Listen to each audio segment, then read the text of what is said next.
like, what stops it from someone that, like, just, like, says something like, hey, I believe in God, Jesus is the way, and then, like, you're like, whatever, I'm going to go off and do what I want. It doesn't matter. I said the words. I'm fine. Yeah. I'm saved. And also, like, if the faith was sincere and later down the road it stops it and it's more insincere, is you being sincere in the past still get you in heaven just because you had that justification of faith alone earlier and not later in life? Mm-hmm. When you genuinely want to have the same goals in life as somebody, whether that be a wife or a close friend, you want to draw a type of trusting relationship where you get into a car accident or, heaven forbid, some other type of suffering, you can call that person. You fully trust them and you know they're going to give you some level of wisdom or at least be there to help you presently.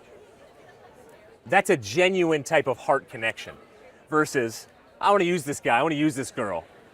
I don't care if I lie behind their back. You know, I had this happen once. A friend unfortunately fell into wrong type of living and he started just lying to me out of the blue all the time. He would just lie.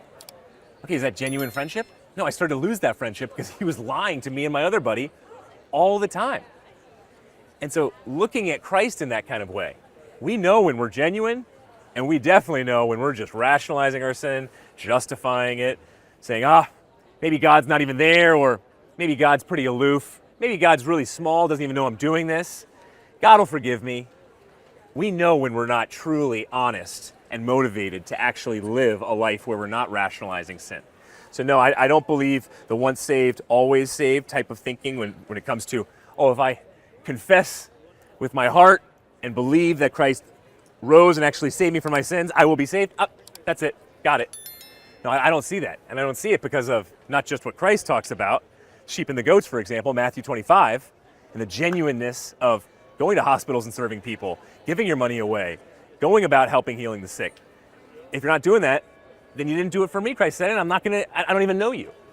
And then you go right to Paul and James. When James is talking about, you got it right with Paul in terms of faith, sola scriptura, focusing on who Christ is and just faith alone in that sense, but that's why we have James, to balance it.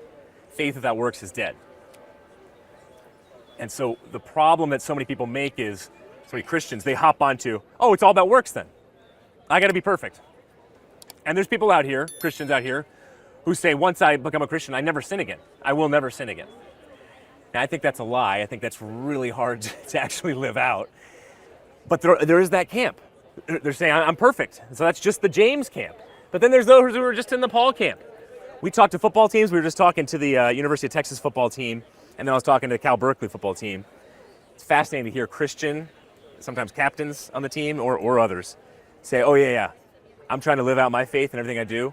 90% of the people on this team, there's a lot of college football players claim to be Christians, aren't living out the faith at all. They're sleeping around all the time, cheating on tests, cutting class, partying it up in a crazy kind of way. So it's the combination of the two. And we truly know, I think you know, and I know, when our hearts are actually in it for a friend, for Christ, or when we're just trying to use somebody.